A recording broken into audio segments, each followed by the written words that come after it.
Once upon a time, Snow White had just escaped the clutches of the evil queen to go save her love, Prince Charming. Now, the furious evil witch has come up with a plan to get revenge on Snow White for stealing her happily ever after.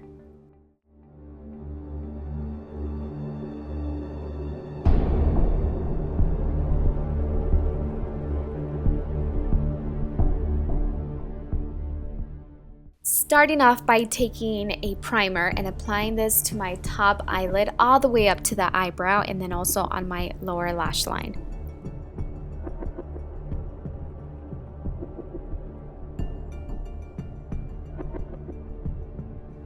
Next, I'm taking these shadow shields which help protect fallout, but I'm actually cutting one of them in half and then angling it on the side of my eyelid and then picking up this sort of golden yellow tone shadow, very shimmery of course, and I'm gonna just dab that on the inner half of my eyelid. And all the shadows like this one as well are from a Makeup Forever palette. So this next color is a bronzy brown, and I'm applying it in a V shape first and then just dragging it in about halfway.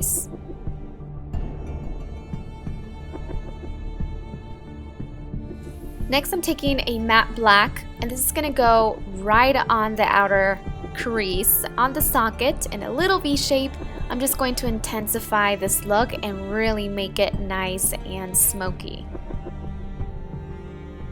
I also took some of that color and dragged it on my lower lash line, and then I'm going to take this vanilla highlight, shimmery as well, and apply that right beneath my eyebrow and also on my tear duct.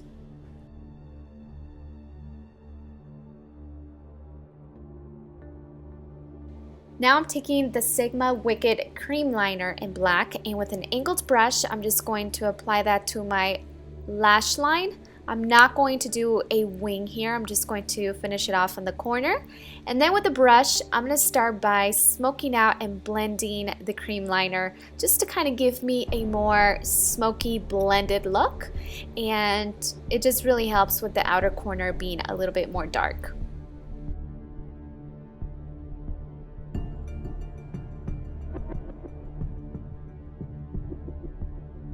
Here I'm just going to curl my lashes and then apply these Demi Wispies and 105s from Ardell.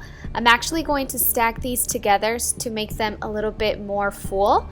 And then I'm going to take a black liner and line my waterline and then finish it off with adding one coat of mascara to my lower lashes and then one coat to the top ones just to bind my real lashes with the fake ones.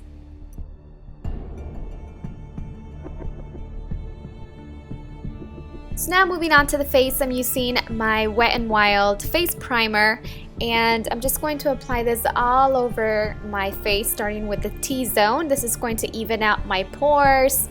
The skin surface is going to be nice and even.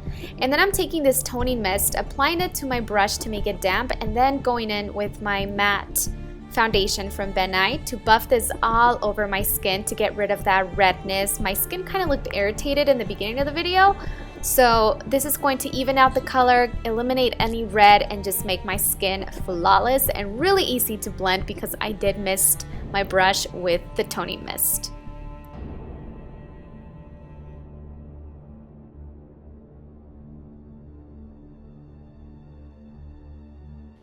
Next, I'm taking a concealer. This is shade 1.5, which is a few shades lighter than my skin tone. It's pretty bright, so I'm just going to dab this on the lower part of my eyes first, and then I'm going to take a beauty blender or a beauty sponge and just start by dabbing and pressing the concealer onto my skin just to pack on the color and not to move it, but just to blend it out.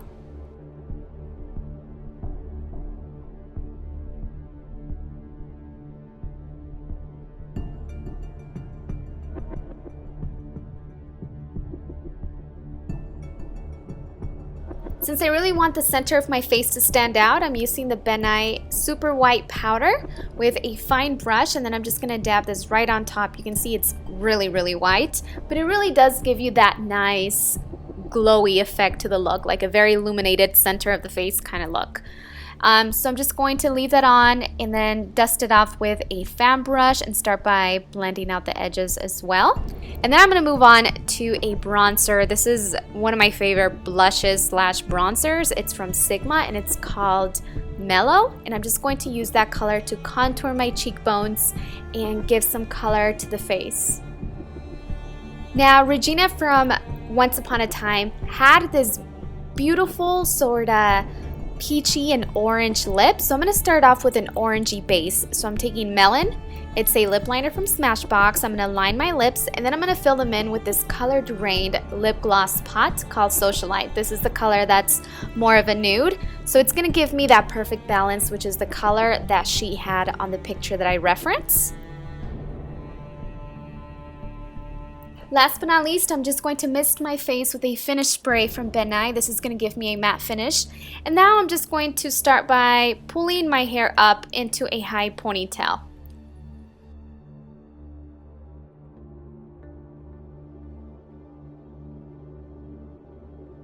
I couldn't find a headpiece that was similar to the one that Regina had, so what I did instead was go to Joann's and I picked up these beads with a flat back, and I'm just sticking them onto my skin with eyelash glue, and it works perfectly fine, guys. Do not use like any other adhesive, because especially if you use like latex adhesive, that stuff is going to stick to your hair and you're gonna have such a painful and hard time getting them off.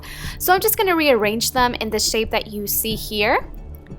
It is a little bit time consuming, and I do recommend that you do not have long nails, because the long nails really made it so difficult for me to put these on.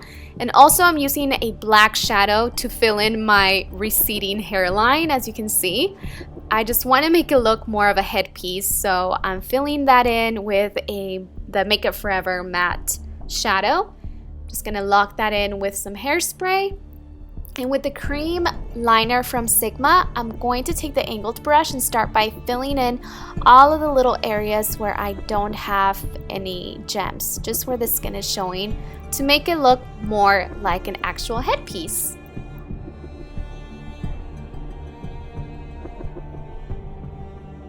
And then, as you can see, I'm just going to wrap some beads around my neck for a really cool neck piece right here. And then also my ponytail, I just wrapped some ribbon, some metallic ribbon around the ponytail base, and that completes my look. Oh, and then I added a cape to this, so that completes my Regina inspired outfit from Once Upon a Time.